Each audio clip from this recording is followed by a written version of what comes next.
Túto reláciu vám prináša overeniekilometrov.sk.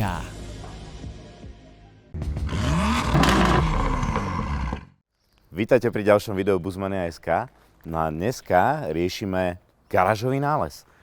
Tuto náš známy mechanik, ktorý nám upravoval Vivaro, povedal, že počúvaj ma, Jozef, mám tu také jedinečné auto, ktoré je na predaj, nejde si ho pozrieť, a že aké auto?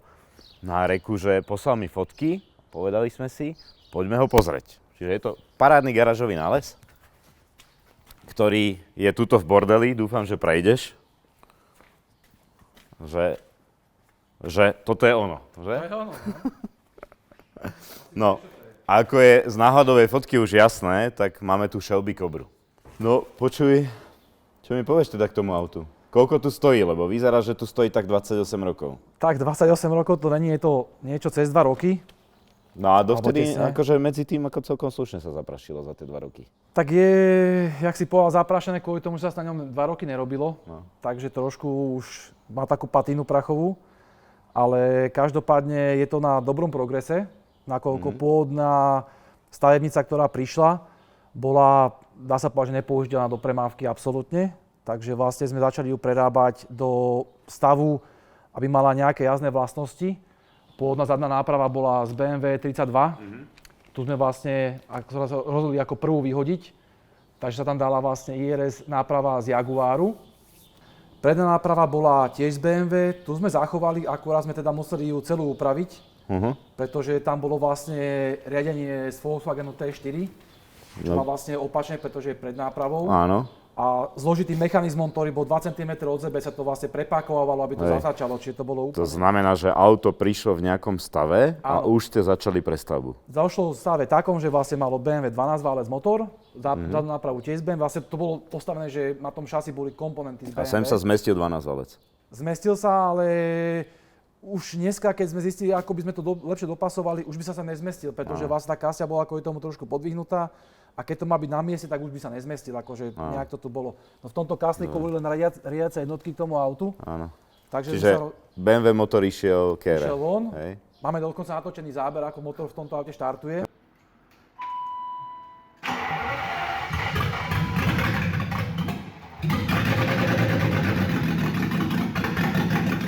To sme chceli vlastne kvôli tomu, že ten motor sa predával potom.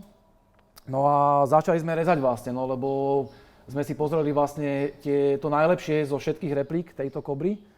A to najlepšie sme sa snažili sem aplikovať bez toho, aby sme museli robiť úplne že extra veľké zásahy, lebo dala sa tá náprava, aj to je viacero typov, a táto tu bola funkčná, tak sme to spravili tak. Takže predná náprava, niečo aj zo zadnou sa robilo? Zadná náprava bola, to môžeme si potom ukázať, ten vyrezaný kus tu ešte je, tá bola z toho BMW, ale keďže sme chceli, aby zadné disky boli viacej utopené, tak ona bola strašne široká. Tieto disky tam pôvodne dokonca aj boli a keď si všimneš, tam ten limbez nemohol byť žiadny. Takže sme museli zohnať nápravu z Jaguaru, tá sa zrepasovala. A teraz sme položení na plechovačoch. Teraz sme položení na plecháčoch, ktoré majú vlastne etečko a veľkosť tých diskov, ktoré tu na konci by mali byť. Čo vyzeralo vlastne najpodobnejšie k pôvodnému stavu, alebo teda k pôvodnej Cobre. Pôvodnej Cobre. No. OK, no a keďže tam teraz motor nie je, tak no motor si dáme prestrih a motor tu je zaprášený niekde inde. Takže je tu niekde v tejto kope všetkých týchto dielov. Je tam LS-kový motor z Pontiacu GTO so 6-kvátovou manuálnou prevodovkou, short shifter a už tam je aj vaňa, ktorá vlastne nový nepoužitý zabalený? A tak úplne nie, ale je tam s malým nájazdom kilometrov vo veľmi dobrom stave, dovezený z Ameriky. Dovezený z Ameriky z druhej ruky. Tak, čiže ten do toho potom pôjde, hej? Ten do toho potom pôjde a je to vlastne takéto najoptimálnejšie, že moderná technológia, predsa len tie karburátory, tak sme sa rozhodli proste. Je tu veľa možností, ako to spraviť. Toto som minulé hľadal ináč. Toto je riadiaca jednotka k tomu motoru, ktorú sme poslali do Ameriky, aby sa vykodovali imobilizér. Však to je nič, a ne riadiaca jednotka. Čo chceš? Okay. A vykodovali sa zadné lambdy, pretože tu už katalizátor predpokladáme nebude a vlastne kúpili sme k tomu takýto krásny plug and play kit, kde je OBDčko a rovnoplynový pedál. A vlastne je tu rovno aj nejaká lambda, ktorá bola pôvodne k tomu. Čiže vlastne kabeláž na tomto aute bude relatívne spartánska taká, že vlastne však čo tu je na tom aute? Spartánska bude v podstate tak svetlá, klasicky svietime, trúbime. Hej. A tam ten motor Stierače nemáme, nestierame. Stierače nemáme, môžu byť, Ale to vtedy vlastne padlo rozhodnutie, že ešte nevieme, či budú. Ešte nevieme, či budú. Lebo sme sa dávali, myslím si, že buď z Jaguar alebo z niečo to Áno, pasovalo. hej. Takže vlastne toto je kvôli tomu, aby bol ten motor standalone kit, to znamená, že nepotrebuje už vlastne auto na to, aby fungoval. Otázka je, že či chceš s týmto autom vôbec sa dostať do dažďu, že by si musel tie stierače zapínať. Tak asi neúplne, no. Alebo jedine, že by si dal takú dobrú príľubu, vieš. Príľubu, no. Tak ako takú tú koženú, vieš, ak bola kedy mali, no. Hej, no tak preto ju mali, lebo presne keď pršalo, tak neboli aspoň. Hej, tam vidím aj nejaké krásne žlté struny vnútri. Áno. No je tu toho, tam vidím volant dokonca. Toto je pôvodný volant. No, radšej ne. Ale ten ani je tu k tomuto ten replikový, dokonca s podpisom Karola Šelbyho. Predpokladám, že to negravíroval osobne, ale to sú dvere, Jožko. Dobrý zvuk to vydalo. Dobre, je mi jasné, že sú to dvere. Ale sú k tomu originál zámky, Áno. ktoré vlastne pasujú, alebo to vyzerajú jak na tom pôvodnom. Krásna laminátová konštrukcia. Koľko to auto váži, keď je celé aj s motorom? Asi cca. Vieš čo, musel by som ti to pozrieť, neviem, takto z hlavy si ma prekvapil, ale vážili sme to. Ale nepoviem ti takto z hlavy. Hlavne to je teraz 700-800 kg? Myslím si, že tak asi to nejak bude. Tak. Veľmi záleží od vecí, ktoré tam ešte dáme. A ten V8-čkový motor má aký výkon, to GTO? To má 420 koní, myslím. 420 koní v tej váhe. Zadokovka. Ja si myslím, že to bude veľmi zaujímavé. Že by to bol prvý V8-čkový motor na Buzzmany? Ináč akože pobehujú nám tu hore všelijaké veci, takže keby ste sa čudovali, že prečo sem tam hore kúkame, ten dôvod, prečo je to tu asi až také zaprašené, je, že možno tu Boh vie, čo všetko pobehuje. Ja si myslím, že sme mali veľa zvieracích návštev. No, dobre. Takže teraz čo? Teraz to môžeme vytlačiť, Jozef. Teraz to vytlačíme? Vytlačíme to, aby si pozrel presne, čo to vlastne Áno. je. Možno niekde vykutreme aj ten motor. Všetko asi skatalogizujeme, že dobre, že čo k tomu asi teda všetko je, čo patrí do tohto auta, čo nepatrí do tohto auta, lebo očividne je to sklad. Hej.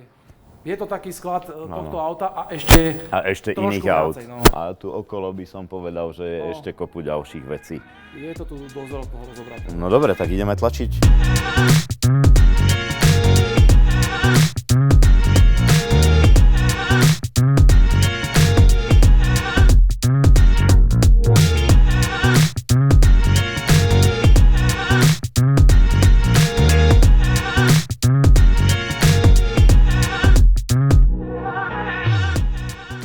No, nevyzerá až tak hrozne ten motor. No však podľa mňa vyzerá úplne fajn, len zaprašený. No len je zaprašený, ako všetko tuto je zaprašené. No. No a čo mi k nemu povieš teda? Američan vymyslel? Máme tu prevodovku koľko stupňovú? To je 6 stupňová. Neverím. Je, no. A to je vlastne... Štandardne dávajú 3-4 stupne. No, tu je hlavne už vlastne namontovaný aj short shift. No. S tým, že vlastne na tej Kobre štandardne tie páky boli o dosť viacej pedu, lebo však je to posunuté celé vzad. Takže aj tá páka tu pôjde nejakým takýmto spôsobom, aby si ju mal trošku pohodlne, no. Jasne, chápem. No tak toto máme normálne. A čo by si chcel vedieť? zadretý, alebo aj ste ho pretočili? Zadretý je, no. Dole trčia ohnice. Nie, motor je absolútne v poriadku. Dávala som tá vaňa, to vidíš, že je tam nová. To je vlastne posunutá dozadu, aby sa to zmestilo do toho auta. Ten olejový filter vyzerá tak novšie. Áno, tam sa vymenil olej, bol popretáčaný, nech sa to vlastne, lebo došlo to, tak sme chceli, nech sa zakonzervuje s novým olejom. A neviem, čo ten chalán má naštartované, to som si teraz není istý, ale viem, že určite to spravil dobre. Čiže ten je súčasťou Áno, Gautu, všetkého, funkčný motor, ktorý teoreticky len sa naštartuje a ide. Toto je vlastne tá kabeláž na tú riadiacu jednotku, čo sme tam mali, vidíš? To je nejaký minus pol, tu je plus pol a toto vlastne sú nejaké dáta, ktoré posiela ešte. To všetko tam máme ten konektor k tomu, čo je, vieš. Áno, tuto máme nádržky. No to je vlastne super, že má integrovanú nádržku posilovača riadenia. Áno. Čiže nemusíme to už tým pádom riešiť. Klímu sme dali preč, tá tu tuším, že bola. A čo viacej? Hej, v zásade je jednoducho postavený motor. Jednoducho postavený, áno, všetky blendy sú pekne, všetky otvory sú zablendované, tak to prišlo už vlastne z Ameriky. Áno. Takže tak je Jozef. Originál americká V8. Áno, tá je klasická americká V8. Z klasického amerického Pontiacu GTO z roku 2002, myslím. Alebo 3. Paráda. No? No dobre, tak poďme vybrať ďalšie veci, lebo to bude ešte na dlho.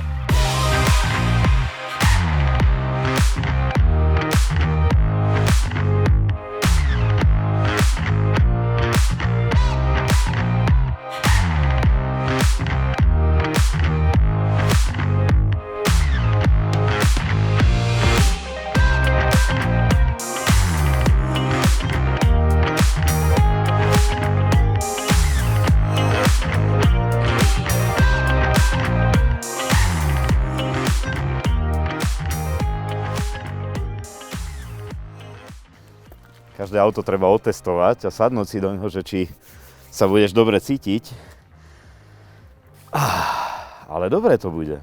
Vieš, že tu vpredu motor, tuto taký short shift, vietor vo vlasoch, lebo však to skielko bude asi takto malé.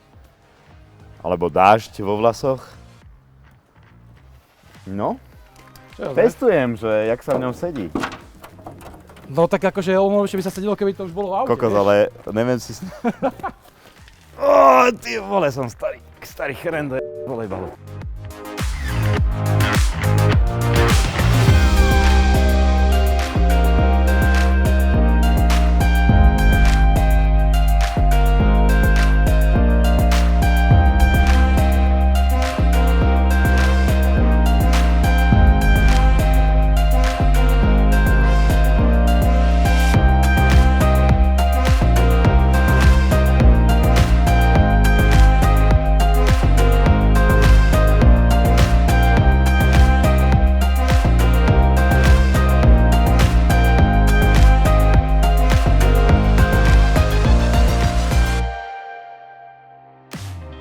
Moc tu toho není.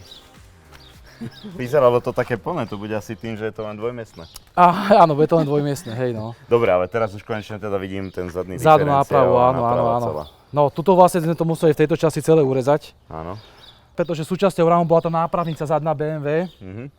Takže vlastne, keďže tam išla táto náprava, tak sa vyrobil taký subframe vonku na stole kvázi, kde sa vlastne urobili uchytné body o tú nápravnicu. A to sa vlastne potom privarilo celé ku autu. Áno. Pomocou týchto vlastne klasických jekov. Vidím, že poloosy sú zvárané, takže asi boli áno, zmenšované, že kvôli tým kolesám. Takto, robili sa viacero typov tých zadných náprav a tá jedna, ktorá by nám šírkou vyhovovala, je práve tá najvzácnejšia. Tak sme museli kúpiť vlastne klasickú, ktorá sa potom skracovala. Myslím, že to na konci bolo 8 cm, ale keď si všimneš, tak tá náprava je robená tak, že horné rameno je vlastne poloos. To znamená, že netrebalo zvárať len ramená, ale ešte aj tú poloos. A to nám robil vlastne jeden špecialista, myslím, Vrači, ktorý vlastne to aj nejak nahrieval, aby sa tá kryštálická mliečka nejak uložila správne, proste, aby to malo tú pevnosť aj po tom zvarení. Hej, a kotúčové brzdy priamo pri diferenciáli, áno, to je vlastne tá konštrukcia tej nápravy. Hej, a doprava už len idú ramená. Tak. A ešte dopredu budú musieť ísť vlastne pozdĺžne ramená, ale to sa vlastne malo ešte až neskôr. Zatiaľ na testovanie vlastne sú namiesto tlmičov podvozku, ktorý je vlastne tam, sú tu vlastne takéto dotrofily, ktoré to vlastne držia, aby sme mali tú výšku. Lebo to bol vlastne gro, že jak sa to stavalo, tak my sme vlastne kontinuálne chodili stále na geometriu, aby sme vlastne vedeli tú rovinu toho auta, aby sme vedeli, čo tie kolesa robia, keď prepružujú na tej geometrii. Čiže my sme vlastne prišli, dali sme dole karosériu, tú laminátovú, došli sme na geometriu, a tam sme si vlastne dali tie pavúky a sme to celé vlastne nastavovali, aby to bolo optimálne. Tu vidíš vlastne... Dobre, kľúčové slovo, dali sme dole karosériu, čiže vieme ju celú teraz akože normálne, že zdvihnúť. Vieme, ale musíme poprosiť šarmátneho kameramana, lebo to dva nedáme.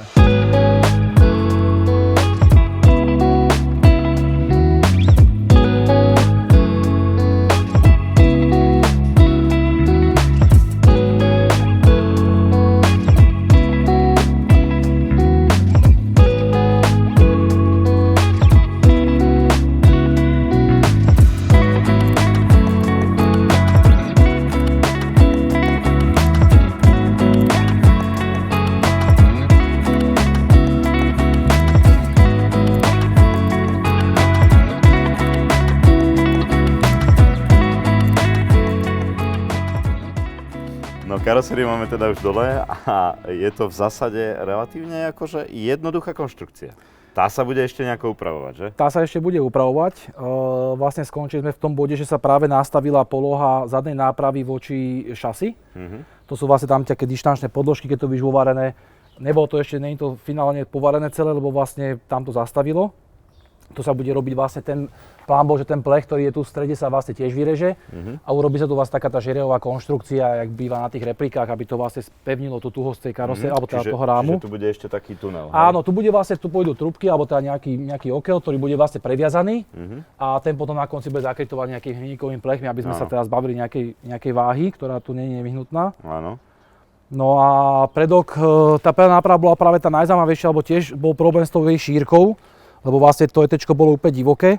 Tak sme vlastne nechali na lézer vypáliť vlastne tieto hrebene, ktoré sme si vlastne určili novú šírku nápravy. Áno. nechali sme vyrobiť nové horné uloženia a riadenie má vlastne svoj vlastný rek, to je vlastne toto nastaviteľné, ktoré sme na tej geometrii nastavovali vlastne, aby mala dobré parametre, čiže to bol bump steer efekt a vlastne všetky tie potrebné parametre, ktoré sú dôležité na dobrú geometriu.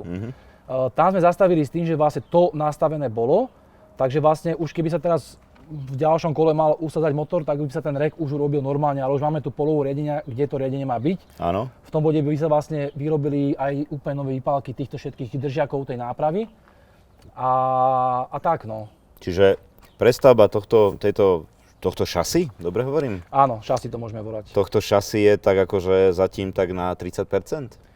20%? Tak dôležité to, že vymyslené je už vlastne všetko a teraz sa to vlastne už bude len zdokonalovať. Áno, že už tú fázu toho vymýšľania a čo ako spravíme, tá už je za nami.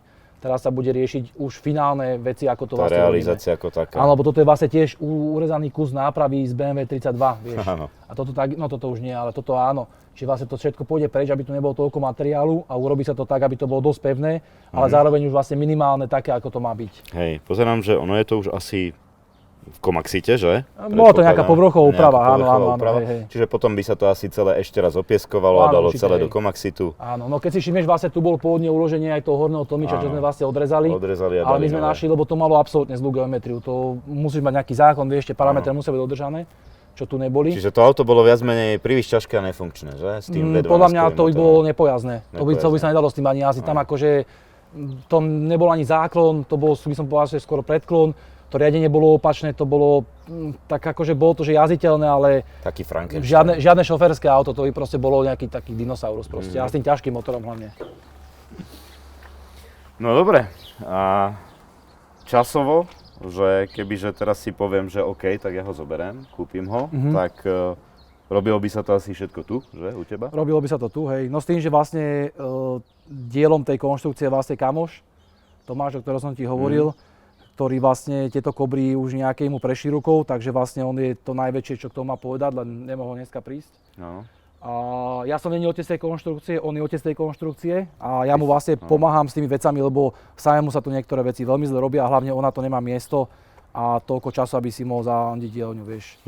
Ako si všimáš, tu všade sú proste nejaké popisky, čo sme si zaznačovali, proste nejaké vzdialenosti, ktoré boli nevyhnutné. Čiže odhadovaný čas na celé dokončenie s lakovaním interiérom by bolo, že rok, 2? Vieš čo, keď to zoberiem, že bez laku, lebo to neviem ovplyvniť, tak by to bolo asi ten rok a pol, čiže do tých 2 by to mohlo byť kľudne aj s tým lakom. S tým, že vlastne ukážem ti fotku, to bol cieľ, aby to vyzeralo ako na tej fotke, čiže zvonka čo najvernejšie k tej pôvodnej Shelby Cobre. Samozrejme je to replika, treba s tým rátať, ale robíme maximum preto, aby to bolo čo najlepšie. Teraz mi povedz ešte, že čo všetko nám chýba na túto skladačku, aby bola hotová. Tak čo sa týka, nebudem brať nejaké železo, ktorým sa treba variť, ale dôležité sú samozrejme z vody máme, to sme našli teraz, jak sme to vykladali. Čiže bude treba urobiť určite celý výfuk. Určite bude treba celú Saharu, to znamená vetráky, chladiče, olejový chladič. Bude treba určite nádrž, ktorá tu vôbec nie je. Tá vlastne ide tam, jak je kufor, hej? Áno, tá bude vlastne v tejto časti, lebo to je vlastne to hluché miesto. Áno. V tejto časti a bude vlastne plitka, aby si ešte mal aj kufor. Aby tam bol ešte priestor. Áno, budeš tam môcť dať klasický golfový bak v pohode, vieš. Áno. A tým pádom je aj veľmi dobré rozloženie tej váhy, tým, že vpredu už bude ľahší motor. Áno, mali sme to aj na váhach, ale samozrejme nie je to metúce, lebo tam nie sú komponenty, ale a bolo to bez motora. Čiže to budeme akože sa postupne. No snažíme sa ten motor posunúť čo najviac dozadu, preto aj tá vaňa je vlastne vzadu, aby to bolo čo najviac tam, aby sa tá váha čo najviac rozložila, lebo máme vlastne prednú osu relatívne vpredu tuto. Takže tak, no a z tých vecí ešte rozmýšľam čo, Áno, strešný nosič na záhradke a disky určite, lebo toto vlastne boli urobené prototypy s danou veľkosťou, s daným metečkom, to som myslím, že aj hovoril. Takže disky, aké si vybereš, ale keď to bude podľa tej fotky, tak tie tam presne budú pasovať. Áno, tak predpokladám, že v USA ich bude asi na výber viacej. Určite ich bude a gumy vlastne sú ešte použiteľné, aké teda 2 roky stáli, ale použiteľné na nejaké prvé testy určite sú. Áno, tak vidím, že sú nepoužité, ešte tam trčete štupliky. Áno, my sme sa s tým odviezli odtiaľto kúsok ďalej a zase späť. A zase späť. Ale vozili sme sa po dvore, máme krásne zábery, sme sa tlačili a sme sa tešili, že aspoň trošku to jazdí. Skvelé, no. No, takže roboty kopec a určite to nesmieme povedať v jednom, Áno. ale to v tom progrese potom bude vidieť. Modrá vec patrí k tomuto autu? To bolo práve to, že oni vymysleli, že to bolo ABS toho BMW Áno. a malo to mať aj ABS, áno, ale vzhľadom na proporcie tohto auta a E32 je to úplne niekde inde, takže ja si nemyslím, že by to malo nejaký extra efekt. Hej. Ono vlastne aj tá pedalovka, aj ten brzdový vál, čo tam vidíš, to všetko bolo z toho BMW, ale to je nepoužiteľné. Nepoužiteľné. No a brzdy sú tiež z toho BMW a to keby si chcel dať nejaké krajšie, tak to potom akože môžeš si dať nejaké výľudy Jasné, alebo niečo. samozrejme. Aj boli krásne, aby boli vidno, ale aj tie bavorácké sú rátne, však vidíš, aké masívne sú tie kotúče, a keď zastavili sedmičku, tak zastavia podľa mňa aj Kobru. Zastavia aj Kobru. No. Určite áno. To sa potom doladí vlastne Hej. pedalová sústava, aby nám sedeli vlastne pomery brzdných účinkov na prednú-zadnú nápravu. No dobre, no. Tak teraz musím zhodnotiť, že či áno alebo ne. No, Že? Musíme sa podohadovať na cene, porozmýšľať, spraviť možno nejaký teda harmonogram, že ak by to bolo, čo všetko sa tam musí spraviť.